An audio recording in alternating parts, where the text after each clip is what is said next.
الحمد لله نحمده ونستعينه ونستغفره ونعوذ بالله من شرور أنفسنا ومن سيئات أعمالنا من يهد الله فلا مضل له ومن يضلل فلا هادي له وأشهد أن لا إله إلا الله وحده لا شريك له وأشهد أن محمدا عبده ورسوله أما بعد فإن خير الحديث كتاب الله وخير الهدي هدي محمد صلى الله عليه وسلم وشر الأمور محدثاتها وكل محدثة بدعة وكل بدعة ضلالة وكل ضلالة في النار أما بعد أعوذ بالله من الشيطان الرجيم بسم الله الرحمن الرحيم وما خلقت الجن والإنس إلا ليعبدون وقال سبحانه إياك نعبد وإياك نستعين আলহামদুলিল্লাহ যাবতীয় প্রশংসা যাবতীয় গুণগান তারিফ সেই মহান রব্বুল আলামিনের দরবারে যে মহান রব্বুল আলামিন আমাদেরকে দীর্ঘ একটি সপ্তাহ পর মুন্সিবাড়ি জামে মসজিদে জুমার সালাত আদায় করার জন্য একত্রিত হওয়ার তৌফিক দান করেছেন। সে মহান রব্বুল আলামিনের দরবারে শুকরিয়া আদায় করে আলহামদুলিল্লাহ। অতঃপর দরুদ ও সালাম বর্ষিত হোক মানবতার মুক্তির দূত জনাবে মুহাম্মদ সাল্লাল্লাহু আলাইহি ওয়াসাল্লামের উপর, যে নবীর আদর্শকে বাস্তবায়ন করা আমাদের লক্ষ্য উদ্দেশ্য। সেই নবী মুহাম্মদ সাল্লাল্লাহু আলাইহি ওয়াসাল্লামের উপর দুরূদ পাঠ করে আল্লাহুম্মা সাল্লি আলাইহি আল্লাহুম্মা বারিক আলাইহি। সম্মানিত সমবেত মুসল্লিবৃন্দ, আজকের জুমার সংক্ষিপ্ত আলোচনা বিষয় সমাজে প্রচারিত শিরক। সমাজে প্রচারিত শিরক সম্পর্কে সংক্ষিপ্ত তথ্যবহুল আলোচনা করার চেষ্টা করবে ইনশাআল্লাহ তাআলা। আল্লাহ সুবহানাহু ওয়া তাআলা আমাকে কোরআন এবং হাদিস থেকে কথা বলা এবং সে অনুযায়ী আমাদের সকলকে আমল করা তৌফিক দান করুক, আল্লাহুম্মা আমিন। সম্মানিত সমবেত মুসল্লিবৃন্দ, যেহেতু গত সপ্তাহে আমরা আলোচনা করেছিলাম শিরকের ভয়াবহতা এবং এই সপ্তাহে আলোচনা বিষয় সমাজে প্রচারিত শিরক। পৃথিবীতে সবথেকে ভয়াবহ দুটি পাপ রয়েছে,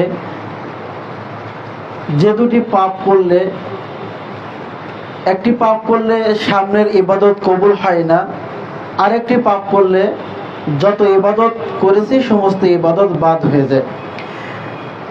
যে পাপ করলে সামনের কোনো ইবাদত কবুল হয় না সেটা হচ্ছে বেদাত। বেদাত হলো আল্লাহ এবং তার রাসূল যে কথা বলেছেন তার অপেক্ষা করে নিজের মতামতকে প্রাধান্য দিয়ে সওয়াবের আশায় কোনো আমল করা, কোনো ইবাদত করা, এটার নাম হচ্ছে বেদাত, যা প্রত্যাখ্যানযোগ্য। রাসূল সাল্লাল্লাহু আলাইহি ওয়াসাল্লামকে অপমান করা হয় বেদাতের মাধ্যমে। আরেকটি বড় ভয়াবহ পাপ হলো শিরক, যা আপনার সামনে সমস্ত আমল বরবাদ করে দেয়। যত ইবাদত করবেন, যত আমল করবেন, সমস্ত আমলকে নষ্ট করার জন্য একটা শিরকই যথেষ্ট। আর শিরক এত ভয়াবহ পাপ, যা করলে আল্লাহ সুবহানাহু ওয়া তাআলাকে অপমান করা হয়, হেয় প্রতিপন্ন করা হয়। এই দুটি ভয়াবহ পাপ আমাদের সমাজে আমরা অহরহ করে যাচ্ছি। আমরা অহরহ করতেছি সেই পাপগুলো, অথচ আমরাও কিছু মনে করি না। আমাদের কাছে যেন মনে হয় না যে আমরা পাপে নিমজ্জিত আছি। নামাজের পরে আমরা দেশের অধিকাংশ মানুষ বেদাত করতেছি, অথচ আমরা জানি না এটা বেদাত। বিভিন্ন ভাবে আমরা শিরিক করতেছি, অথচ জানি না এটা শিরিক। আমরা নামাজের পরে সম্মিলিত মোনাজাত, যেটা বেদাত, এই বেদাতে আমরা আল্লাহ সুবহানাহু ওয়া তাআলার কাছে বলতেছি, আল্লাহ তুমি আমাদেরকে বেদাত মুক্ত ইবাদত করার তৌফিক দান করো। অথচ বেদাত করতেছি, আবার আল্লাহর কাছে বলছি আল্লাহ বেদাত মুক্ত ইবাদত করার তৌফিক দান করো। আমরা শিরিক করতেছি, মাজারের সামনে গিয়ে আল্লাহর কাছে দোয়া করতেছি আল্লাহ আমাদের যেন শিরিক না হয়, অথচ আমি মাজারে সেজদা দিয়ে মাজারের কাছে দোয়া করতেছি। এটা এই জন্য হয় যে আমরা জানি না যে বেদাত কোনটা, শিরিক কোনটা। এটা না জানার কারণে আমরা এগুলো করতেছি, আমাদের দ্বারা হয়ে যাচ্ছে। সাউন্ড কি কমে গেল নাকি? তো আমাদেরকে সর্বপ্রথম জানতে হবে কোনটা বেদাত কোনটা শিরিক, এই সম্পর্কে আমাদেরকে সতর্ক থাকতে হবে। সম্মানিত সমবেত মুসল্লিবৃন্দ, সমাজে অগণিত বেদাত রয়েছে, অগণিত শিরিক রয়েছে, অনেক প্রচলিত শিরিক রয়েছে। আল্লাহ সুবহানাহু ওয়া তাআলা তিনি বলেছেন সূরা ইউসুফের 106 নম্বর আয়াতে যে অধিকাংশ মানুষ ঈমান আনার পরেও তারা মুশরিক। ওমা ইউমিনু আকসারুহুম বিল্লাহ ইল্লা হুম মুশরিকুন। অধিকাংশ মানুষ ঈমান আনার সত্ত্বেও, ঈমান আনার পরেও তারা মুশরিক। মানে আমরা নিজেকে ঈমানদার মনে করি, মুসলিম মনে করি, অথচ আমরা মুশরিক। এরা আল্লাহ সুবহানাহু ওয়া তাআলা বলতেছেন যে অধিকাংশ মানুষ ঈমান আনার সত্ত্বেও মুশরিক। মানে আমার ভিতরে ঈমান আছে, আমি মনে করতেছি ঈমানদার আমি, অথচ আল্লাহর নিকটে আমি ঈমানদার নই। কারণ আমার দ্বারা শিরিক হচ্ছে, আমি এটা জানি না। এই জন্য আল্লাহ সুবহানাহু ওয়া তাআলা বলেছেন ফাআলাম আন্নাহু লা ইলাহা ইল্লাল্লাহ। আগে তুমি জানো যে আল্লাহ ছাড়া কোনো ইলাহ নাই, এটা আমাকে জানতে হবে। যখন আমি জানবো যে আল্লাহ ছাড়া সত্যিকার অর্থে কোনো ইলাহ নাই, তখন আমার দ্বারা শিরিক হবে না। যখন আমি মনে করি যে আল্লাহ ছাড়া অন্য কারো ইবাদত করতে হবে, যখন আমি মনে করি আল্লাহ ছাড়া অন্য কোনো মাধ্যম দিয়ে তার ইবাদত করতে হবে, তখন শিরিক হয়ে যাবে। এই জন্য আল্লাহ বলেছেন অধিকাংশ লোক ঈমান আনা সত্ত্বেও মুশরিক। আল্লাহ সুবহানাহু ওয়া তাআলা সমস্ত সবকিছুর ক্ষমতাবান। ইন্নাল্লাহু শাইউন কাদির, তিনি সবকিছুর উপর ক্ষমতাবান। আল্লাহু আকবার, আল্লাহ সবচেয়ে বড়। এত কিছু আমরা জানার সত্ত্বেও আমরা যে মাজার পূজা করি, আমরা যে সেই বাবার কাছে খাজার কাছে চাই। দেখুন আমরা কতটা নিমক হারাম হলে এই কাজটা করতে পারি। দৈনিক 5 ওয়াক্ত ফরজ সালাত আছে, সুন্নাত আছে, নফল আছে। এই সকল ইবাদতের ভিতরে আমরা কিন্তু বারবার বলি ইয়াকা না'বুদু ওয়া ইয়াকা নাস্তাইন, আমরা একমাত্র আপনার ইবাদত করি এবং আপনার কাছে সাহায্য চাই। দেখুন এখান থেকে একটা গাড়িতে আপনি উঠলেন, সিলেটে গেলেন, যে শাহজালালের মাজারে গিয়ে প্রথম আপনার নিয়ত হলো নামাজের অর্থ হচ্ছে নামাজটা পড়বো। যাই আপনি মসজিদে নামাজ পড়লেন এবং বললেন ইয়াকা না'বুদু ওয়া ইয়াকা নাস্তাইন, আল্লাহ একমাত্র তোমার ইবাদত করি এবং তোমার কাছে সাহায্য চাই। আবার ওই শাহজালালের মাজার থেকে, এই মসজিদ থেকে বের হয়ে যায় মাজারে যে সিজদা দিচ্ছেন, আর ওই মাজারের কাছে সন্তান যাচ্ছেন যে বাবা আমার একটা সন্তান নাই, তুমি আমার একটা সন্তান দান করো। নাউযুবিল্লাহি মিন যালিক। অথচ আপনি আমি এইমাত্র সেই মসজিদ থেকে বলে আসলাম আল্লাহ তোমার ইবাদত করি এবং তোমার কাছে সাহায্য চাই, আর সন্তান চাওয়ার জন্য, সাহায্য পাওয়ার জন্য আমি চলে গেলাম মাজারে গিয়ে সিজদা করতেছি। কেন? আমরা এটা বুঝি না। ইয়াকা না'বুদু ওয়া ইয়াকা নাস্তাইন এর অর্থটা কি, এর মর্মটা কি, এর ব্যাখ্যাটা কি, এটা আমরা বুঝি না, যার জন্য আমাদের দ্বারা শিরিক হয়ে যায়। এই জন্য আল্লাহ বলেছেন অধিকাংশ লোক ঈমান আনার পরেও মুশরিক, ঈমান আনার পরেও মুশরিক। এটা আল্লাহ সুবহানাহু ওয়া তাআলার কথা। আমরা অধিকাংশ লোক কি আছে, ঈমান আনেছি, সালাত আদায় করি, সিয়াম পালন করতেছি, হজ করতেছি, আবার কি আমরা মুশরিক হিসেবে দুনিয়ায় ঘুরে বেড়াচ্ছি। আমরা জানতে পারলাম না কখন আমার থেকে ঈমানটা চলে গেছে, জানতে পারলাম না। আল্লাহ সুবহানাহু ওয়া তাআলা বলেন ওমা আতাকুমুর ওমা খালাকতুল জিন্না ওয়াল ইনসা ইল্লা লিয়াবুদুন, আমি মানুষ এবং জিন জাতিকে সৃষ্টি করেছি একমাত্র আমার ইবাদত করার জন্য। ইবাদত করতে হবে কার? আল্লাহ সুবহানাহু ওয়া তাআলা, অন্য কারোর ইবাদত করা যাবে না। আল্লাহ বলেছেন ফামান কানা ইয়ারজু লিকা রাব্বিহি ফালইআমাল আমালান সালিহা ওয়া লা ইশরিক বিইবাদাতি রাব্বি আহাদা।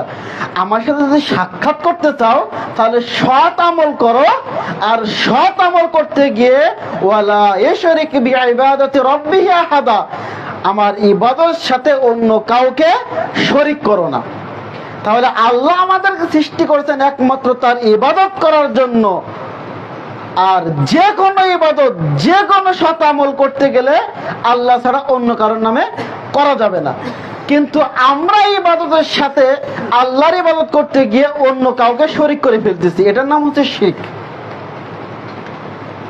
এই জন্য আল্লাহ বলেছেন যে অধিকাংশ লোক ঈমান আনা সত্ত্বেও মুশরিক।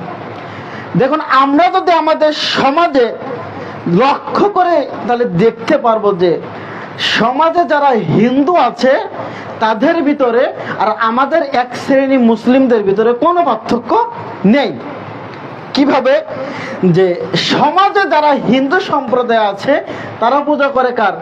মার পুজো করে, সরস্বতী, দুর্গা, ভগবতী, কালী, আরো যত ধরনের মূর্তি আছে শত শত মূর্তি তারা ইবাদত করে আসতেছে। তারা এটা কি বলে? এরে মা হিসেবে বানিয়ে নিয়েছেন।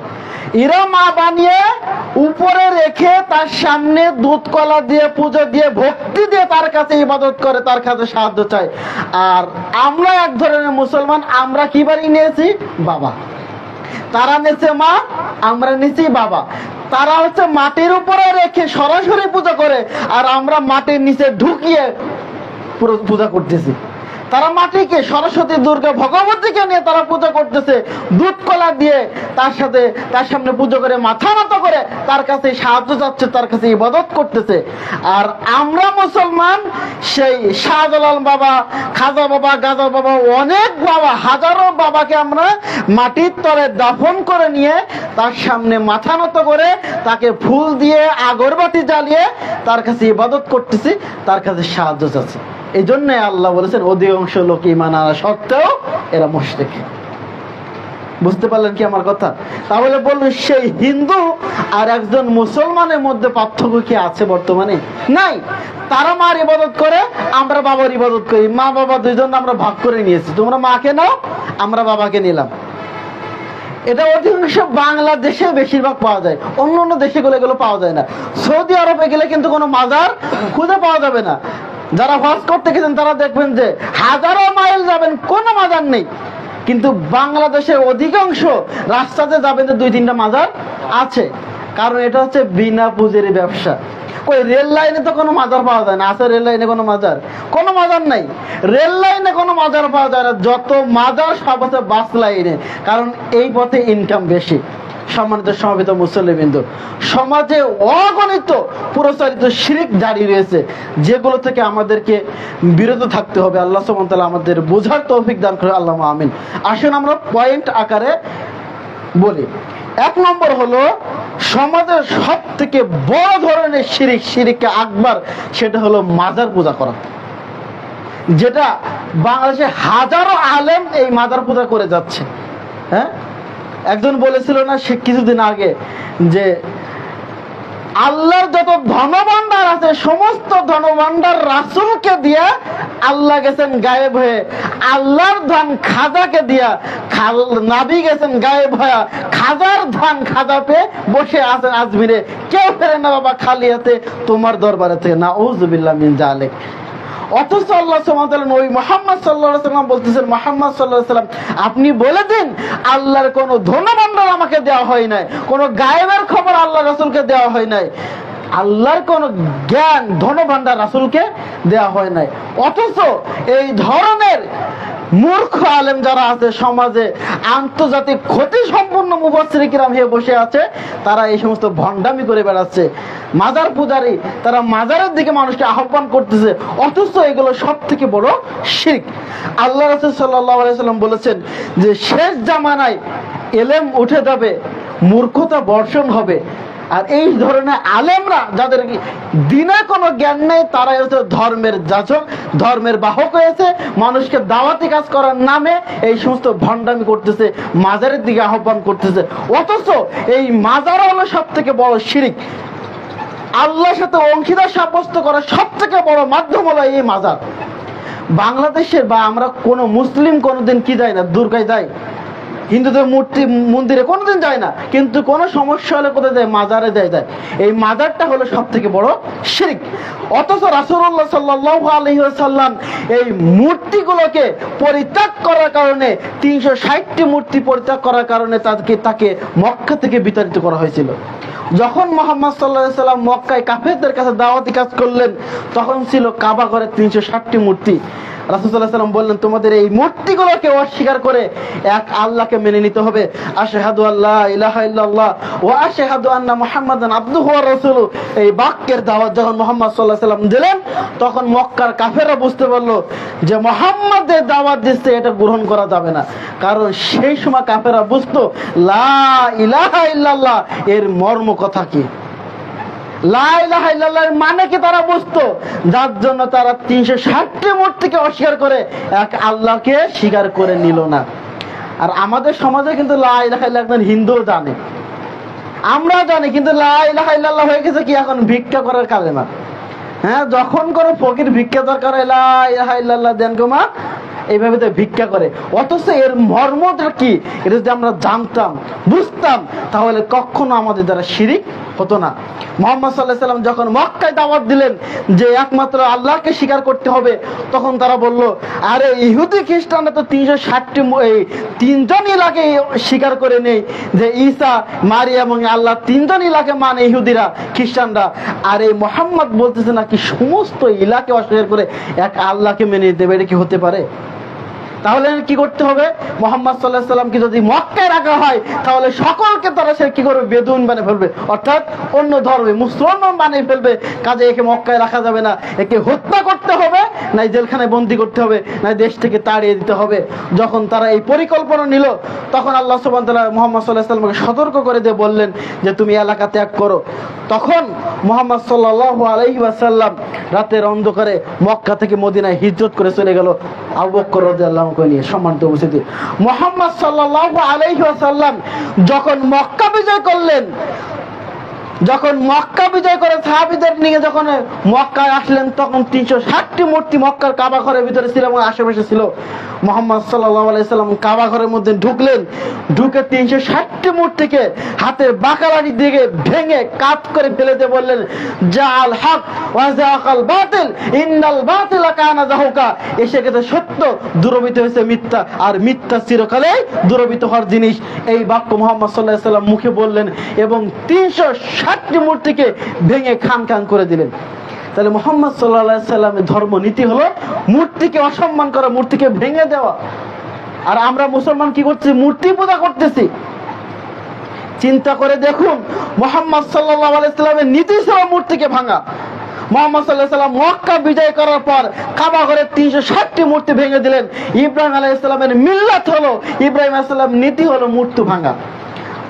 ইব্রাহিম আলাইহিস সালাম যখন আদর তার বাবা এবং তার নমরুদের দরবারকে যখন দাওয়াতি কাজ করলেন, তখন তারা কেউ সাজতে লাগলো না। যখন নমরুদের দলবল মেলায় যাবে, তখন আদর বলে, ইব্রাহিম তুমি আমাদের সাথে মেলায় চলো। ইব্রাহিম আলাইহিস সালাম বললেন, না আমি মেলায় যাব না, ইন্নী সাকিম, নিশ্চয় আমি অসুস্থ। তিনি মেলায় গেলেন না। তারা যখন মেলায় চলে গেল, ইব্রাহিম আলাইহিস সালাম সেই মূর্তি আস্তানায় ঢুকে এক এক করে সমস্ত মূর্তিকে ভেঙে খান খান করে দিল। দেওয়ার পর সব থেকে বড় যে মূর্তিটা আছে, ওই মূর্তির ঘাড়ে কুড়োল ঝুলিয়ে দিয়ে চলে আসলো। যখন তারা মেলা থেকে ফিরে আসলো, এসে বলল, ইব্রাহিম আমাদের এই মূর্তিগুলোর এই অবস্থা কেন? তাদের ভাঙলো কে? তখন বললো, সব থেকে বড় মূর্তি যে আছে সেই ভেঙেছে, যার ঘাড়ে কোড়াল ঝুলানো, ওকে জিজ্ঞেস করে মূর্তি কে ভেঙেছে। তখন বললো, এ তো কথা বলতে পারে না, এর কাছে আমরা কিভাবে জিজ্ঞেস করব? তখন ইব্রাহিম আলাইহিস সালাম বললেন, যে কথা বলতে পারে না, যে নিজেকে সাহায্য করতে পারে না, নিজেকে রক্ষা করতে পারে না, তার ইবাদত তোমরা কেন করো? তারা তো নিজেদের রক্ষা করতে পারে না, তোমাদের কি রক্ষা করবে? এটা ইব্রাহিম আলাইহিস সালাম মূর্তি ভেঙেছিলেন। তাহলে মুহাম্মদ সাল্লাল্লাহু আলাইহি সাল্লামের নীতি এবং ইব্রাহিম আলাইহিস সালামের নীতি হলো মূর্তি ভাঙা। আর আমরা তার উম্মত হয়ে আমরা আজকে নিজেরা মূর্তিকে সম্মান করে শোকেজে ঝুলিয়ে রাখতেছি। আমরা মূর্তিকে সম্মান করে দেওয়ালে ঝুলে রেখেছি। অথচ মূর্তি ভাঙার রক্ত বয়ে বেড়াচ্ছে আমাদের শরীরে। ইব্রাহিম আলাইহিস সালাম ছিলেন আমাদের পিতা।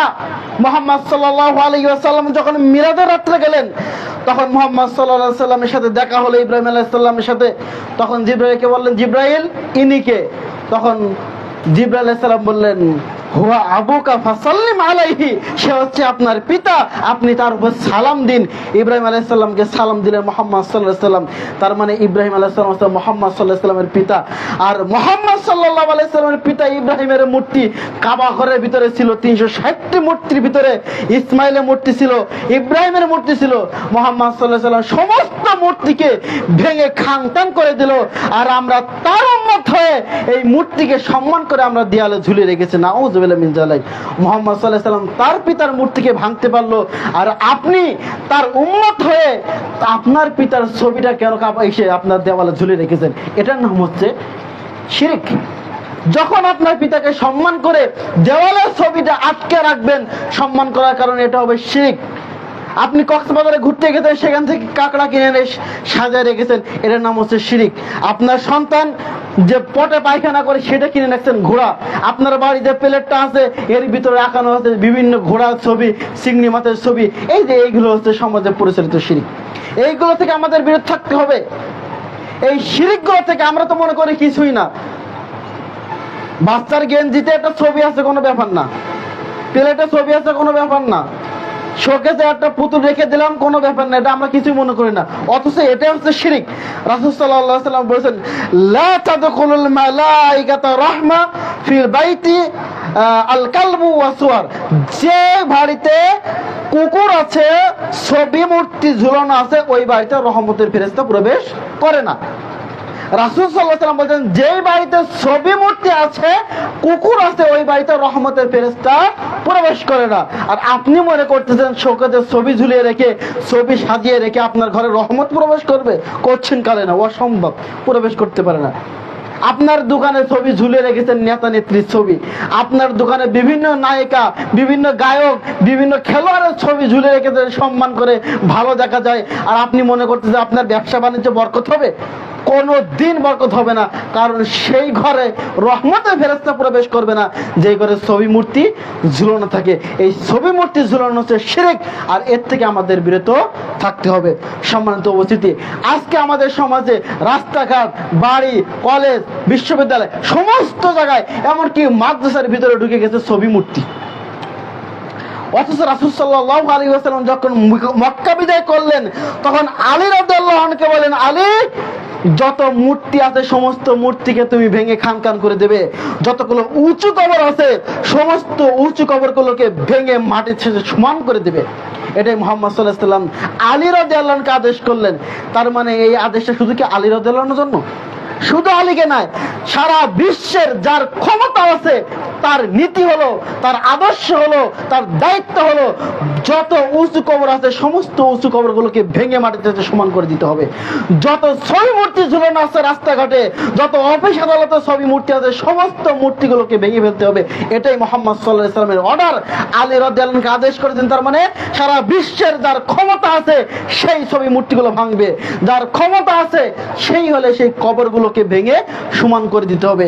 এই দেশের যার প্রধানমন্ত্রী, তার ক্ষমতা আছে, রাষ্ট্রপতির ক্ষমতা আছে, তার উচিত হলো বাংলাদেশে যত মাজার আছে এই সমস্ত মাজারগুলোকে ভেঙে মাটির সাথে গুঁড়িয়ে দিতে হবে। এটাই হচ্ছে সকলের নীতি। যত ছবি মূর্তি রাস্তার ধারে আছে সমস্ত ছবি মূর্তিগুলোকে ভেঙে খান খান করে মাটির সাথে গুঁড়িয়ে দিতে হবে। কোন মুসলমানের নীতি হতে পারে না, কোন মুসলমানের আদর্শ হতে পারে না ছবি মূর্তি তৈরি করা। সম্মানিত উপস্থিতি, মাজার পূজা করা সব থেকে বড় জঘন্যতম শিরক এবং সবচেয়ে খারাপ কাজ। আর যেটাই আমাদের সমাজে হাজার হাজার মাজার তৈরি হয়েছে আমাদের দেশে, অথচ অহরহ মুসলমান এখানে যে সিজদা করতেছে, এই সমস্ত শিরক থেকে আমাদেরকে বিরত থাকতে হবে। এই জন্য আসুন সম্মানিত উপস্থিতি, যারা মসজিদে মুসল্লি আছেন এবং যারা অনলাইন দেখবেন, সকলকেও তার আহ্বান জানাচ্ছি, এই মাজারগুলো থেকে বিরত থাকবেন, এই সমস্ত ছবি মূর্তিগুলোকে সম্মান করা থেকে বিরত থাকবেন। এক নম্বর হলো মাজার পূজা শিরক। মাজার পূজা কি? শিরক। এগুলো থেকে বেরোতে থাকতে হবে। দুই, তাবিজ ঝুলানো শিরক। তাবিজ ঝুলানো শিরক। হাতে মাদলি দেওয়া আছে, হাতে বালা ঝুলানো আছে, হাতে ব্রেসলেট ঝুলানো আছে, হাতে তাবিজ ঝুলানো আছে। রাসূল সাল্লাল্লাহু আলাইহি ওয়াসাল্লামের কাছে 10 জন ব্যক্তি আসলেন বায়াত করার জন্য, অর্থাৎ মুসলমান হওয়ার জন্য। মুহাম্মদ সাল্লাল্লাহু আলাইহি ওয়াসাল্লামের 9 জনের বায়াত কবুল করলেন, একজনের বায়াত কবুল করলেন না। মুহাম্মদ সাল্লাল্লাহু আলাইহি ওয়াসাল্লামকে জিজ্ঞেস করা হলো, 9 জনের কাছ থেকে বায়াত নিলেন কিন্তু একজনের কাছে বায়াত কেন নিলেন না? মুহাম্মদ সাল্লাল্লাহু আলাইহি ওয়াসাল্লাম বললেন, যার কাছে বায়াত নিলাম না তার হাতে তাবিজ ঝুলানো আছে। তখন সে লোকটা তাবিজ খুলে ফেললো। মুহাম্মদ সাল্লাল্লাহু আলাইহি ওয়াসাল্লাম তাকে বায়াত করলেন, তাকে মুসলমান করালেন। সম্মানিত উপস্থিতি, ততক্ষণ পর্যন্ত রাসূল তাকে মুসলিম বানালেন না, ততক্ষণ পর্যন্ত বায়াত গ্রহণ করলেন না, যতক্ষণ পর্যন্ত তার হাতে তাবিজ ছিল, বালা ছিল। আর আজকে মুসলমান কিছু হলেই তাবিজ ঝুলায়, কিছু হলেই হাতে বালা ব্রেসলেট এগুলো ঝুলিয়ে বসে থাকে, অথচ এগুলো হচ্ছে শিরক। আজকে বাচ্চাগুলোকে, সমস্ত বাচ্চাগুলোকে দেখবেন যে গলায় একটা আছে, হাতে একটা আছে, মাথায় একটা আছে, পুরো তাবিজের ফ্যাক্টরি বানাই দিয়েছে ওরে। কেন? কয় কি যে ভয় পায়, রাতে ঘুমে ঘুরে লাফ মেরে ওঠে, গায়ে জ্বর থাকে, বিভিন্ন অজুহাত দিয়ে কথা বলে যে এই জন্য তাবিজ দিছি। অথচ এই পাথর, এই বালা, এই তাবিজ এগুলো কোনো ক্ষমতা নেই। সমস্ত ক্ষমতার অধিকারী একমাত্র আল্লাহ সুবহানাহু ওয়া তাআলা। ইন্নাল্লাহা শাইউন কাদির, তিনি সব কিছুর উপর ক্ষমতাবান। যে জিন, যে শয়তান আপনার সন্তানকে কুমন্ত্রণা দিচ্ছে, তার উপর ধাবিত হচ্ছে, তাকে ক্ষতি করার চেষ্টা করতেছে, এই তাবিজ কি ওই ক্ষমতা রাখে তাকে আটকানোর? কোন ক্ষমতা আছে? আল্লাহ সুবহানাহু ওয়া তাআলা ওয়ামা খলাকতুল জিন্না ওয়াল ইনসা, আল্লাহ সুবহানাহু ওয়া তাআলা এই জিনকে, শয়তানকে তো আল্লাহ সৃষ্টি করেছে, আর মানুষকে আল্লাহ সৃষ্টি করেছেন। এই সকলের ক্ষমতা বান হচ্ছে একমাত্র আল্লাহ সুবহানাহু ওয়া তাআলা। আর আপনি আশ্রয় নেওয়ার জন্য, জিন থেকে বাঁচার জন্য আপনার সন্তানের হাতে তাবিজ ঝুলিয়ে দিয়েছেন, আর মনে করছেন তাবিজ আপনার সন্তানকে রক্ষা করবে? কখনো নয়। আল্লাহ সুবহানাহু ওয়া তাআলা যদি ক্ষমতা রাখেন, যে আল্লাহ সুবহানাহু ওয়া তাআলা যদি চায় আপনার সন্তানের ক্ষতি করবে, পৃথিবীর কোনো কিছু ক্ষমতা নেই আপনার সন্তানকে রক্ষা করার। আর যদি আল্লাহ সুবহানাহু ওয়া তাআলা চায় আপনার সন্তানের রক্ষা করার জন্য, পৃথিবীর কারো ক্ষমতা নেই যে আপনার সন্তানকে ক্ষতি করবে, জিনেও ক্ষতি করতে পারবে না। কিন্তু আমরা অনেকে দেখি যে তাবিজ ঝুলানোর কারণে, মাদলি ঝুলানোর কারণে কি হয়, রোগটা মাফ হয়ে যায়, তাই না? ওই তাবিজ ঝুলানো অনেক ওষুধ খেয়েছি, অনেক ডাক্তার দেখেছি, কাজ হয় নাই, কিন্তু মাদলি যখন দিছি তখন কি হয়েছে, ভালো হয়ে গেছে। ভালো হওয়ার কারণও আছে। এই যে আপনি যে চিকিৎসাগুলো করেছেন না, এই চিকিৎসাগুলো যেন কোনো রগে দিয়ে কাজ না করতে পারে, এই জন্য শয়তান ওখানে গিট মেরে রাখছিল, শয়তান ওখানে বাধা দিয়ে রাখছিল, রগে বাধা দিয়ে রাখছিল, গিট দিয়ে রাখছে, যাতে করে ওষুধে কোনো কাজ না করতে পারে। যখন আপনাকে কুমন্ত্রণা দিলে তো শিরিক কর, তাবিজ ঝুলা, যখন এসে শিরিক করেছে তখন ব্যাস ছেড়ে দিয়েছে, তখন এই রগটা ছেড়ে দিয়েছে, তখন ওষুধের কাজটাই তখন করেছে। কোন মাদলি, কোন তাবিজ, তারপরে ব্রেসলেট, গাডার, সুতা, লাল সুতা, কালো সুতা, কোনো কিছুই আপনাকে সাহায্য করতে পারে না, রোগ মুক্তি করতে পারে না, একমাত্র আল্লাহ সুবহানাহু ওয়া তাআলা ছাড়া। এজন্য যে কোনো বিপদে, যে কোনো সমস্যা আল্লাহর কাছে সাহায্য নেবেন, কোনো তাবিজের আশ্রয় নেবেন না। যদি আপনাদের সন্তানের কাছে তাবিজ ঝুলানো থাকে, তাহলে আজকে বাড়ি থেকে তাবিজটা কেটে ফেলবেন। এই তাবিজ ঝুলানোর কারণে শিরিক হবে, আর এই তাবিজ ঝুলানো অবস্থায় যদি কোনো ব্যক্তি মৃত্যুবরণ করে, তার জন্য জাহান্নাম অবধারিত। রাসূলুল্লাহ সাল্লাল্লাহু আলাইহি ওয়াসাল্লাম বলেছেন, মান আল্লাকা তামিমাতা ফাকাদ আশরাকা, যে ব্যক্তি তাবিজ ঝুলালো সে কি করলো, শিরিক করলো। এই জন্য তাবিজ ঝুলানো থেকে বিরত থাকতে হবে। কোন রকম তাবিজ, বালা, ব্রেসলেট, তারপর আপনার লাল সুতা, কালো সুতা, কোনো কিছু গ্রহণ করবেন না। যে কোনো বিপদে আল্লাহর কাছে সাহায্য চাইবেন, আল্লাহ সুবহানাহু ওয়া তাআলা অবশ্যই আপনাকে সাহায্য করবে এবং বিপদ মুক্ত করবে। তাহলে 2 নম্বর কি সমাজে পরিচালিত শিরিক, সেটা তাবিজ ঝুলানো। আরেকটা হলো যে যখন বাচ্চা ভূমিষ্ঠ হয় তখন তারপরে কি করে, কপালে কালো টিপ লাগিয়ে দেয়, যাতে করে নজর না লাগে, নজর না লাগার জন্য কালো টিপ ঝুলিয়ে দেয়, লাগিয়ে দেয়। অথচ রাসূলুল্লাহ সাল্লাল্লাহু আলাইহি ওয়াসাল্লাম বলেছেন যে তুমি তোমার সন্তানকে সূরা নাস ফালাক ইখলাস পড়ে যদি তাকে ফু দাও, তাহলে কোনো শয়তান তাকে কুমন্ত্রণা দিতে পারবে না, ক্ষতি করতে পারবে না। আবার একটা দোয়া শিখিয়ে দিয়েছে, আল্লাহুম্মা ইন্নী আউযু বিকালিমাতিল্লাহি তাম্মাতি মিন শাররি মা খালাক। এই দোয়াটা পড়ে যদি আপনার সন্তানকে ফু দেন, আর আপনি যদি এই দোয়াটা পড়েন, তাহলে কখনো আপনাকে কোনো শয়তান, কোনো জিন ক্ষতি করতে পারবে না। এমনকি একটি বিষধর সাপও আপনাকে কামড়াতে পারবে না, কামড়ালে কিছু হবে না যদি আপনি এই দোয়াটা পড়েন, আউযু বিকালিমাতিল্লাহি তাম্মাতি মিন শাররি মা খালাক। হিজরুল মুসলিম এই দোয়াটা আছে। এই জন্য সন্তানের কপালে টিপ দিয়ে কোনো লাভ নেই। টিপ দেওয়ার কারণে যে আপনার সন্তানের উপর মানুষের বদনজর লাগবে না, এই আকীদা বিশ্বাস যদি রাখেন, লালন যদি আপনি করেন, তাহলে আপনি মুশরিক, শিরিক করে ফেললেন। এই টিপ দেওয়া যাবে না, এর থেকে বিরত থাকতে হবে। যখন সন্তান ভূমিষ্ঠ হয় তখন সন্তানের কাছে যেতে হলে আগুনের ছেঁকা দিয়ে যাওয়া লাগবে, এটা সমাজে পরিচালিত শিরিক, এটা করা যাবে না। আরো সব থেকে বড় আর একটা শিরিক আছে সমাজে, সব থেকে দেশে প্রচলিত, সেটা হচ্ছে যে যখন কোনো যুবক সন্তানরা বিবাহ শাদী করে তখন বলে যে জোড়া কলা খাওয়া যাবে না। বিশেষ করে যুবকদের বলে জোড়া কলা খাওয়া যাবে না। এটা আপনাদের এখানে আছে কিনা জানি না, আমাদের সমাজে আছে যে যমজ কলা খাওয়া যাবে না। যমজ কলা খেলে কি হবে? জুলা সন্তান হবে না, ওজলে। অথচ বাংলাদেশ কেন, সারা বিশ্বে হাজার হাজার মানুষ আছে যাদের কোনো সন্তানই নাই। যদি জোড়া কলা কোনো সন্তান দেওয়ার ক্ষমতা থাকতো, তাহলে মানুষ ডাক্তার দেখার জন্য সেই মাদ্রাসা, আমেরিকা বিভিন্ন জায়গায় গেছে ডাক্তার দেখার জন্য, সন্তানের জন্য। তাদের সন্তান হয় না, একটা জোড়া কলা খেলে তো হয়ে যেত, হতো না? অথচ জোড়া কলা কোনো ক্ষমতা নেই সন্তান দেওয়ার। আর আমাদের সমাজে এটা অহরহ চালু আছে যে জোড়া কলা খেলে সন্তান, যমজ সন্তান হয় না, আউযুবিল্লাহি মিন যালিক। অথচ সন্তান দেওয়ার মালিক হলো আল্লাহ সুবহানাহু ওয়া তাআলা। একটা দেওয়ার মালিক আল্লাহ, দুটো দেওয়ার মালিক আল্লাহ, আর না দেওয়ার মালিকও আল্লাহ। কলার কোনো ক্ষমতা নাই, অথচ আমরা অহরহ এই শিরকটা করে যাচ্ছি। আর আমার কাছে যেটা মনে হয়, আমাদের সমাজে শিরিকের ফ্যাক্টরি হচ্ছে মুরব্বী, দাদি, নানি যারা আছে, এরা বলে শিরিকের ফ্যাক্টরি। এদের কাছে যত বড় কাজ শিরিক থাকে তা এনাদের কাছে আছে। যে কোনো কাজ করতে যান না কেন, এই মুরব্বীরা বাধা দেবে, বিশেষ করে দাদি এবং নানি। আর যারা মুরব্বী লোক আছে, পুরুষ যারা আছে, এরা খালি বেদাতের ফ্যাক্টরি। যত প্রকারের বেদাত আছে সব এনাদের কাছে আছে। আপনারা আবার রাগ করেন না, আপনাদের বলছি না, তাদের কাছে আছে, তাদের বললাম। দেখবেন যে এই নানি দাদি সমস্ত শিরিকে সাপ্লাই দেয়। কিভাবে? যখন আপনি আজকে মনে করেন মঙ্গলবার বাঁশ কাটতে যাবেন, তখন আজকে বাঁশ কাটা যাবে না, আজকে শনি মঙ্গলবারে বাঁশ কাটা নিষেধ। যখন ঝাড়ু বাঁধতে যাবেন, বলবে শনি মঙ্গলবারে ঝাঁটা বাড়ন বাঁধতে হয় না। রাত্রেবেলা ঘর থেকে ময়লা বাহিরে ফেলবেন, ওই রাত্রেবেলা ঘর থেকে ময়লা ফেলানো যায় না, অকল্যাণ হবে। যখন আপনি ঘর থেকে বের হলেন, তখন আপনি বের হওয়ার সময় যদি আপনাকে বলা হয় যে অমুক মারা গেছে, তখন এই মুরব্বীরা আসে বলবে বাড়ি থেকে বের হস নে, এই যে মরার খবর শুনেছি প্রথমে, অকল্যাণ হবে। নাউযুবিল্লাহি মিন যালিক। এই যে আপনাকে শিরিকে, যে এগুলো যদি আমরা বিশ্বাস করি যে বাড়ি থেকে বের হওয়ার সময় যদি কেউ মৃত্যু সংবাদ শোনে তাহলে অকল্যাণ হয়, রাত্রে ঘর থেকে ময়লা বাড়িতে ফেললে অকল্যাণ হয়, রাত্রে শনি মঙ্গলবারে বাঁশ কাটলে অকল্যাণ হয়, শনি মঙ্গলবারে ঝাড়ু বা ঝাঁটা বাঁধলে অমঙ্গল হয়। এর আকীদা যদি বিশ্বাস করি, এই আকীদা যদি আমরা লালন পালন করি, তাহলে আমাদের শিরিক হবে, আমরা মুশরিক হয়ে মৃত্যুবরণ করতে হবে। আরো কি, যে গরু গায়ে লাথি লাগলে জ্বর আসে, ধানের উপর দিয়ে দুটো পাইতে দেওয়া যায় না কেন? ধান হচ্ছে মা লক্ষ্মী। ধান কি? মা লক্ষ্মী।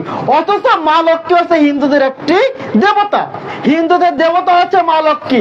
এই মা লক্ষ্মী আমরা মনে করি, মুসলিম যারা আছি মনে করি ধানের উপর দিয়ে দুটো পাইতে গেলে অলক্ষ্মী, মা লক্ষ্মী রাগ করে। নাউযুবিল্লাহি মিন যালিক। এইগুলো হচ্ছে শিরকি আকীদা। আরো আমরা শিরিক অহরহ বলে আসছি, কত বলে শেষ করব।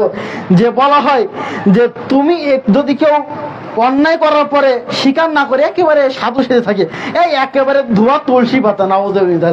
অথচ তুলসী পাতার ইবাদত করে কারা? হিন্দুরা। তুলসী গাছের পূজা করে হিন্দুরা।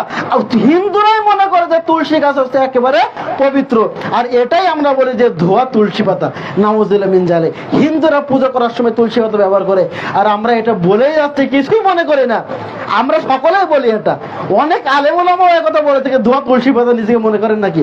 এটা তো শিরকি একটি আকীদা, এটা পোষণ করা যাবে না। আবার আমরা মনে করে থাকি যে তুমি যদি এই কাজটা করো তাহলে কি মহাভারত অশুদ্ধ হয়ে যাবে?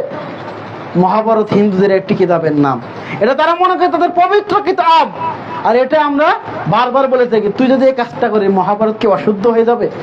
এই আকীদা পোষণ করা যাবে না, এটা বলে শিরকি আকীদা। এই সমস্ত শিরকি আকীদা আমাদের ভিতরে ঢুকে আছে, অথচ আমরা এগুলো জানি না। এগুলো থেকে আমাদেরকে বিরত থাকতে হবে। আল্লাহ সুবহানাহু ওয়া তাআলা আমাদের বোঝার তৌফিক দান করুন, আল্লাহুম্মা আমিন। সমবেত মুসল্লিবৃন্দ, তাহলে মাজার পূজা শিরিক, তাবিজ ঝুলানো শিরিক, ছবি মূর্তিকে সম্মান করা শিরিক, রাত্রেবেলা ঘর ঝাড়ু দিয়ে ময়লা ফেলানো শিরিক, রাত্রেবেলা যদি কেউ আরো শিরিকে দেখেন কি যে বালির উপর দিয়ে যখন কাক ডেকে যায় তখন বলে কি কেউ মানে মারা গেছে।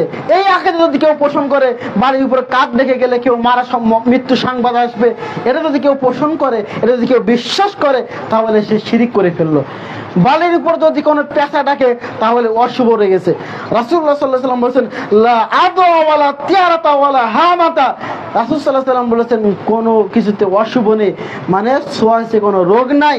রাসূল সাল্লাল্লাহু আলাইহি ওয়াসাল্লাম বলেছেন যে পাখিতে কোনো অশুভ নাই। রাসূল সাল্লাল্লাহু আলাইহি ওয়াসাল্লাম বলেছেন যে সফর মাসে কোনো অকল্যাণ নাই। মক্কার মানুষ মনে করতো যে কারো গায়ে যদি কোনো রোগ হয়, ওই যে শ্বেত রোগ আছে না, সাদা সাদা হয়ে যায়, এই রোগ যদি কারো গায়ে থাকে তার গায়ের সাথে গা লাগলে ছোঁয়াচে রোগ হবে। রাসূল সাল্লাল্লাহু আলাইহি ওয়াসাল্লাম বলতেছেন এটা শিরকি আকীদা, এটা পোষণ করা যাবে না, ছোঁয়াচে রোগ বলতে কিছু নাই। তারপরে পাখি বাড়ির মধ্যে পাখি ডেকে গেলে বাড়িতে আত্মীয় স্বজন আসবে, এই আকীদা পোষণ করা শিরক। এবং সফর মাসে যে মক্কায় আগে মানুষ মনে করতো সফর মাসে বিবাহ শাদী দেওয়া অকল্যাণ, সফর মাসে বিবাহ শাদী দেওয়া যাবে না, রাসূল সাল্লাল্লাহু আলাইহি ওয়াসাল্লাম বলেছেন এই আকীদা পোষণ করা শিরক। আল্লাহ সুবহানাহু ওয়া তাআলা কোনো দিন, কোনো মাস, কোনো কাল অকল্যাণ দিয়ে পরিপূর্ণ নয়। আল্লাহর 12টা মাস হতে সমান, 12টা বছর সমান, 12টা দিন সমান, 7টা দিনই সমান রয়েছে। আপনার সপ্তাহে 7 দিনই কল্যাণ রয়েছে, সপ্তাহে 7 দিনের ভিতরে অকল্যাণ রয়েছে, কোনো দিন শুভ নাই। আমরা মনে করি যে একটা শুভ দিন দেখে বিবাহ করতে হবে, সেই আকীদা পোষণ করে আমাদের দেশে হয়ে গেছে শুক্রবার শুভ দিন। শুক্রবার ছাড়া তো বিবাহই হয় না। যার যত বিবাহ আছে কিবারে? শুক্রবারে। অথচ শুক্রবার কেন? সপ্তাহে 7টা দিনই ভিতরে রয়েছে শুভ, সপ্তাহে 7টা দিনই রয়েছে অকল্যাণ রয়েছে। এই শুভ দিনটা কোত্থেকে এসেছে? হিন্দুদের কাছ থেকে। হিন্দুদের যখন কোনো ছেলে মেয়ে বিবাহ দেওয়া হয় তখন তাদের পণ্ডিতকে বলা হয় আচ্ছা একটা শুভ দিন দেখে আমাদেরকে জানান। তখন ছেলে এবং মেয়ের হাত দেখে বলে যে অমুক দিন শুভ আছে, অমুক দিন বিবাহ দিলে এদের শুভ হবে। সেই আকীদা আমরা নিয়ে চলে আসছি শুক্রবারে। অথচ কোন দিনটা দিবস হিসেবে পালন করা শিরক হবে। আজকে আমরা সমাজে হাজার হাজার দিবস পালন করতেছি, মৃত্যু দিবস পালন করে আসতেছি, জন্ম দিবস পালন করি, বিজয় দিবস পালন করতেছি, স্বাধীনতা দিবস পালন করতেছি। যত দিবস আমরা পালন করি সমস্ত দিবস পালন করা হচ্ছে শিরক। সমস্ত দিবস পালন করা কি শিরক? যদি পালন করতে হয়, বিজয় দিবস যদি আমাদের পালন করা লাগে তাহলে মক্কা বিজয় দিবস পালন করতাম। যদি স্বাধীনতা দিবস পালন করার দরকার হতো তাহলে যেদিন বদরের প্রান্তে শহীদ হয়েছিল, আমরা স্বাধীনতা অর্জন করেছিলাম, সেদিন আমরা স্বাধীনতা দিবস পালন করতে পারতাম। অথচ রাসূল সাল্লাল্লাহু আলাইহি ওয়াসাল্লাম তার জীবনে কোনো দিন বিজয় দিবস পালন করেনি। রাসূল সাল্লাল্লাহু আলাইহি ওয়াসাল্লামের মৃত্যুর পরে তার সাহাবীরা কোনোদিন মক্কা বিজয় দিবস পালন করেনি, কোনো শহীদের মৃত্যু দিবস পালন করেনি। আর আমরা দিবস বানিয়ে নিয়েছি হাজার হাজার দিবস, কোনো দিবসের শেষ নেই। অথচ এগুলো হচ্ছে শিরক। আমরা এটা শিক্ষিত যারা আছে তারাও করে, যারা অশিক্ষিত তারাও করে। যে একজন শিক্ষিত মানুষ আজকে কি বলবো, মাদ্রাসা যারা আলেম, বড় বড় মুহাদ্দিস মুফাসসির আলিয়া মাদ্রাসায়, তারাই দেখবেন যখন হিন্দুরা মূর্তি পূজা করে তখন তাদের সামনে যখন কলা, দুধ, বিভিন্ন রকম খাবার দিয়ে যখন মূর্তি পূজার সামনে সম্মান করে তখন বলে হিন্দুরা কি পাগল, দেখো মূর্তির সামনে কলা দিয়ে পূজা করতেছে, হিন্দুর কি কোনো ক্ষমতা আছে তা সাহায্য করা?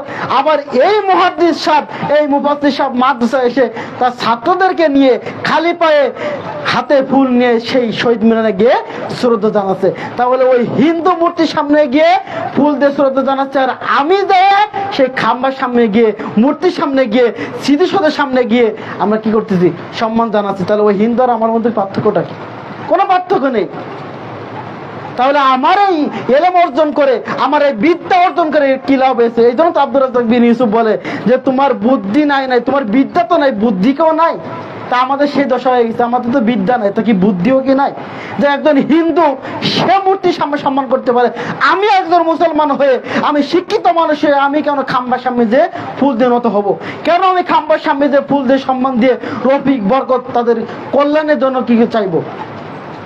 যদি বাংলাদেশের শহীদ দিবসের সম্মান যদি আমরা জানাতে চাই, তাদের কল্যাণ যদি আমরা চাই, তাহলে আমাদের উচিত কি? আল্লাহর কাছে দোয়া করা, আল্লাহর কাছে বলার দরকার আল্লাহ তারা শহীদ হয়েছে দেশের জন্য, ভাষাকে রক্ষা করার জন্য তারা জীবন বিলিয়ে দিয়েছে। আল্লাহ তারা তো মানুষ, তাদের ভুল ত্রুটি হলে তুমি তাদেরকে ক্ষমা করে দাও, তাদেরকে জান্নাত দান করো। তা না করে আপনি কি করতেছেন? ফুল নিয়ে তাদের মূর্তির সামনে যে দাঁড়ায় শ্রদ্ধা করতেছেন। অথচ যদি আল্লাহ কিয়ামতের দিন তাকে জিজ্ঞেস করে যে কিয়ামতের মাঠে যে রফিক জব্বার শফিককে যদি জিজ্ঞেস করা হয় যে তোমাদের মৃত্যুর পরে দেশের জন্য জীবন দিয়েছিলে, তোমাদের মূর্তি বানিয়ে তোমাদেরকে শ্রদ্ধা করা হতো, এই জন্য তোমাদেরকে আজকে আমি জাহান্নামে দিয়ে দিলাম। আল্লাহ সুবহানাহু ওয়া তাআলা বলেছেন, ইয়া আইয়ুহাল্লাযিনা আমানু কু আনফুসাকুম ওয়া আহলিকুম নারা ওয়াকুদুহান নাস ওয়াল হিজারা। যে আল্লাহ সুবহানাহু ওয়া তাআলা বলেছেন নিজে জাহান্নাম থেকে বাঁচো, অপরকে বাঁচাও, কারণ জাহান্নামের লাকড়ি হবে মানুষ এবং পাথর। মানুষ এবং কি পাথর জাহান্নামে লাকড়ি হবে। জাহান্নামে লাকড়ি পাথরেও মানুষ হবে। কেন? মানুষ নাই আল্লাহর সাথে শিরিক করার কারণে সে জাহান্নামে গেল। পাথর কেন গেল? আল্লাহ সুবহানাহু ওয়া তাআলা মানুষকেও জাহান্নামে দেবে, দেওয়ার পরে পাথরকে দেবে। আরে তুই যার ইবাদত করতে তাকেও জাহান্নামে দিলাম আর তোকেও দিলাম। তাহলে রফিক জব্বারের সবাইকে মূর্তি বানায় ইবাদত করতেছে, বেচারা তো বিপদেই আছে। আমরা সম্মান করার নাম দিয়ে আরো অসম্মান করলাম। আমার মৃত্যুর পরে যদি কেউ আমার মূর্তি বানিয়ে সম্মান করে, আমার মৃত্যুর পরে যদি কেউ কুলখানি করে আমার নিয়ে, তাহলে মনে করবো আমাকে অসম্মান করাই হলো। কারণ আমার দ্বারা কি হলো, বেদাত সমাজ চালু হচ্ছে। আমার মৃত্যুর পরে যখন আমাকে উদ্দেশ্য করে কুলখানি দেওয়া হয়, আমাকে উদ্দেশ্য করে বেদাত চালু হলো না? আমার মৃত্যুর পরে আমার মূর্তি বানিয়ে যখন সম্মান করা হবে, তাহলে আমাকে দিয়ে শিরিক শুরু হলো। তাহলে ওই শিরিকের ভাগীদারও তো আমি হব না? একটা পাপ যা আমার দ্বারা হয়ে গেল, কেন আমার দ্বারা হবে? এটা আমার উচিত আমার মৃত্যুর আগে ওসিয়াত করে যাওয়া। সম্মানিত উপস্থিতি, আমরা সম্মান জানাতে গিয়ে, তাদের উপকার করতে গিয়ে বরঞ্চ তাদের ক্ষতি করে ফেলতেছি। এই কাজ আমাদের করা যাবে না।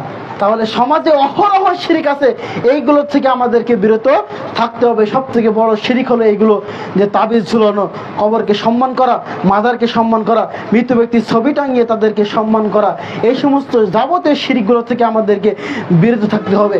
আমাদের কথা এবং কাজে শিরিক চলে আসে, এইগুলো থেকে আমাদের বিরত থাকতে হবে। আনাস রাদিয়াল্লাহু আনহু থেকে বর্ণিত, তিনি বলেন, একদা আমরা এক জায়গায় বসে সাহাবীরা দাজ্জাল সম্পর্কে আলোচনা করতেছিলাম। হঠাৎ রাসূল সাল্লাল্লাহু আলাইহি ওয়াসাল্লাম আমাদের মাঝে আসলেন, এসে বললেন, তোমরা কি নিয়ে আলোচনা করতেছো? সাহাবীরা বলে, আল্লাহ রাসূল সাল্লাল্লাহু আলাইহি ওয়াসাল্লাম, আমরা দাজ্জাল সম্পর্কে আলোচনা করতেছি। রাসূলুল্লাহ সাল্লাল্লাহু আলাইহি ওয়াসাল্লাম বললেন, সাহাবীরা শোনো, এই দাজ্জালের থেকে সবথেকে বড় ফিতনা হলো শিরকে আসগার।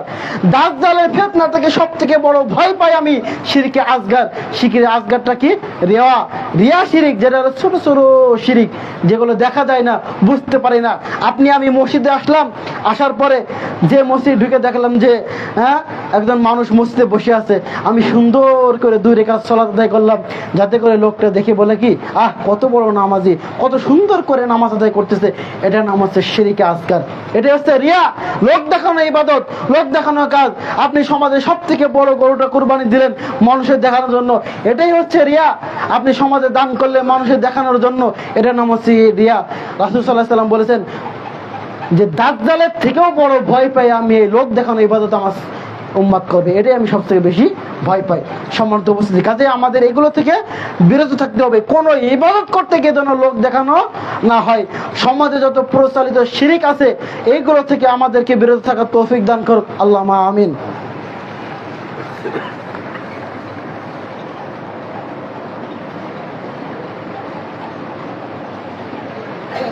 إن الحمد لله نحمده ونستعينه ونستغفره ونعوذ بالله من شرور أنفسنا ومن سيئات أعمالنا من يهد الله فلا مضل له ومن يضلل فلا هادي له وأشهد أن لا إله إلا الله وحده لا شريك له وأشهد أن محمدا عبده ورسوله أما بعد أعوذ بالله من الشيطان الرجيم إن الله وملائكته يصلون على النبي يا أيها الذين آمنوا صلوا عليه وسلموا تسليما اللهم صل على محمد وعلى آل محمد كما صليت على إبراهيم وعلى آل إبراهيم إنك حميد مجيد اللهم بارك على محمد وعلى آل محمد كما باركت على إبراهيم وعلى آل إبراهيم إنك حميد مجيد ربنا ظلمنا أنفسنا وإن لم تغفر لنا وترحمنا لنكونن من الخاسرين ربنا آتنا في الدنيا حسنة وفي الآخرة حسنة وقنا عذاب النار رب ارحمهما كما ربياني صغيرا رب ارحمهما كما ربياني صغيرا খুতবার পরিশেষে আল্লাহ সুবহানাহু ওয়া তাআলার কাছে দোয়া করে আল্লাহ যারা ঋণগ্রস্ত আছে সকলকে ঋণ মুক্ত হওয়ার তৌফিক দান করো আল্লাহুম্মা আমিন। আল্লাহ যারা অসুস্থ আছে সকলকে শেফায়ে কামেল আজলা দান করো আল্লাহুম্মা আমিন। আল্লাহ যারা মৃত্যুবরণ করেছে সকলকে তুমি জান্নাতুল ফেরদাউস দান করো আল্লাহুম্মা আমিন। আল্লাহ তুমি তাদের কবরে আযাবগুলোকে মাফ করে দাও। আর একটা ঘোষণা, সেটা হলো আমাদের মসজিদের বাপ্পি ভাই সম্ভবত তার মামার নাতি, মানে তার মামাতো ভাইয়ের মেয়ের ছেলে খুবই অসুস্থ এবং হাসপাতালে ভর্তি আছে। ডাক্তার বলেছে সর্বোচ্চ মানে 1 সপ্তাহ বাঁচবে, এমন একটা বলেছে। তা আমরা আমাদের কাছে দোয়া চেয়েছে, আমরা আল্লাহর কাছে দোয়া করে আল্লাহ সুবহানাহু ওয়া তাআলা তাকে হায়াতে তৈয়বা দান করুক আল্লাহুম্মা আমিন। আর যদি তার মৃত্যু অবধারিত হয়ে থাকে আল্লাহ সুবহানাহু ওয়া তাআলা তাকে যেন ঈমানের উপর অটল থেকে দুনিয়া থেকে বিদায় হওয়ার তৌফিক দান করে আল্লাহুম্মা আমিন। আর যদি তার সুস্থতা আল্লাহ সুবহানাহু ওয়া তাআলা রেখে রাখে তাকদিরে, তাহলে আল্লাহ সুবহানাহু ওয়া তাআলা তাকে যেন শেফায়ে কামেলা আজেলা দান করে পরিপূর্ণ সুস্থতা দান করে যেন বাড়িতে ফিরে নিয়ে আসে আল্লাহ সুবহানাহু ওয়া তাআলা তাকে সেই তৌফিক দান করে আল্লাহুম্মা আমিন। সম্মানিত উপস্থিতি, আপনাদের একটি আনন্দের সংবাদ জানিয়ে শেষ করবো, সেটা হচ্ছে এই, আপনারা জানেন যে আমি ফরিদপুর আল জামিয়াতুস সালাফিয়া মাদ্রাসা থেকে এখানে আসি খুতবা দেওয়ার জন্য। আল জামিয়াতুস সালাফিয়া প্রতিষ্ঠানটা আমরা দীর্ঘ 4 বছর ধরে অনেক কষ্ট করে আপনাদের সন্তানদেরকে শিক্ষা দান করে যাচ্ছি। তারপরেও ভাড়া প্রতিষ্ঠানে ছিলাম, প্রতি মাসে প্রায় 12 থেকে 13,000 টাকা ভাড়া গোনা লাগে। আলহামদুলিল্লাহ, আল্লাহর কাছে দোয়া করার কারণে আপনাদেরও দোয়ায় আল্লাহ সুবহানাহু ওয়া তাআলা একটি জমির ব্যবস্থা করে দিয়েছে। আলহামদুলিল্লাহ, ফরিদপুরে একটি জায়গা পেয়েছি, সেখানে প্রায় যে লোকটা জমি বিক্রি করবে তার প্রায় 7 থেকে 8 বিঘা জমি আছে। তিনি বললেন যে চাইলে আমরা 1 বিঘা 2 বিঘা যা পারি কিনতে পারি। তারা ওরই সূত্রে জমিটা মালিক, তারা বলেছে এখান থেকে নিতে। তারা বিক্রি করবে, কাঠা হচ্ছে 2,05,000 টাকা, প্রায় 1 বিঘা জমির দাম 42 লাখ টাকা লাগবে। মানে কাঠা হচ্ছে 2,05,000 টাকা, 1 বিঘার দাম প্রায় 42 লাখ টাকা আসবে। আমাদের অতটা সামর্থ্য নাই, আমরা চাচ্ছি 15 কাঠা ওখান থেকে নেবো, বাকিটা পরে নেব। এজন্য যখন আমরা বললাম যে আমরা 15 কাঠা নেব, এখানে মসজিদ মাদ্রাসা করব, তখন সে লোকটা আলহামদুলিল্লাহ 2% জমি মসজিদের জন্য দান করে দিয়েছে আলহামদুলিল্লাহ। আর বাকিটা আমাদের ক্রয় করতে হবে। তো ক্রয় করার চেষ্টা করতেছি, জমি দেখা শেষ, জায়গা দলিল সবকিছু দেখেছি আলহামদুলিল্লাহ ঠিক আছে। এখন বায়না দেওয়া লাগবে এই সোমবারের ভিতরে 5 লক্ষ টাকা, আর বাকি 25 লাখ টাকা আস্তে আস্তে ডিসেম্বর মাসের মধ্যে শেষ করা লাগবে। তো অনেক টাকা প্রয়োজন, আমাদের ফান্ডে মাত্র 2 লাখ টাকা আছে, বাকি 3 লাখ টাকা আল্লাহ ব্যবস্থা করবে ইনশাআল্লাহ। আপনাদের কাছে একটাই দাবি, আপনারা আল্লাহ সুবহানাহু ওয়া তাআলার কাছে খাস করে দোয়া করেন যাতে করে আল্লাহ সুবহানাহু ওয়া তাআলা জামিয়া সালাফিয়ার জন্য স্থায়ী ক্যাম্পাসের জমিটা ব্যবস্থা করে দেয়। আল্লাহুম্মা আমিন। আল্লাহ তুমি জামিয়া সালাফিয়ার মাদ্রাসার জন্য যে জমিটা আমরা ক্রয় করতেছি এটা ব্যবস্থা করো আল্লাহুম্মা আমিন। আল্লাহ, যে অর্থ দরকার আমাদের কাছে সত্যি টাকা নেই, কিন্তু আল্লাহ বিশ্বাস রাখি আল্লাহ সুবহানাহু ওয়া তাআলা জামিয়া সালাফিয়ার জমিটা আল্লাহ যেভাবে হোক যার মাধ্যমে হোক তিনি ব্যবস্থা করে দেবেন ইনশাআল্লাহ। আল্লাহ সুবহানাহু ওয়া তাআলা দোয়া করে যাতে করে বাকি কাজগুলো আল্লাহ সুবহানাহু ওয়া তাআলা আমাদের সহজে করার তৌফিক দান করে আল্লাহ আমিন। এই দোয়া আমাদের জন্য করবেন, এই মসজিদের জন্য দোয়া করবেন। আল্লাহ সুবহানাহু ওয়া তাআলা যেন এই মসজিদটাকে কিয়ামত পর্যন্ত প্রতিষ্ঠা রাখে আল্লাহ আমিন। সম্মানিত উপস্থিতি, আসুন পরিশেষে আজকে যে সামাজিক পরিচয় শিরক সম্পর্কে যতটুকু আলোচনা করেছি আমরা এইগুলোকে বুঝে শুনে আমল করার চেষ্টা করব। আল্লাহ আমাদের তৌফিক দান করুন আল্লাহ আমিন। আল্লাহ আমাদের দ্বারা যেন কোনো রকম শিরক যেন না হয় সেই তৌফিক আমাদের দান করো আল্লাহ আমিন। আল্লাহ তুমি আমাদের উপর ঈমানের উপর অটল থেকে এই দুনিয়ার উপর বিদায় নেওয়া তৌফিক দান করো আল্লাহ আমিন। আল্লাহ তুমি আমাদের সৎ আমলগুলোকে কবুল করে নাও আল্লাহ আমিন। সুবহানাকাল্লাহুম্মা ওয়া বিহামদিকা আশহাদু আল্লা ইলাহা ইল্লা আনতা আস্তাগফিরুকা ওয়া আতুবু ইলাইহি।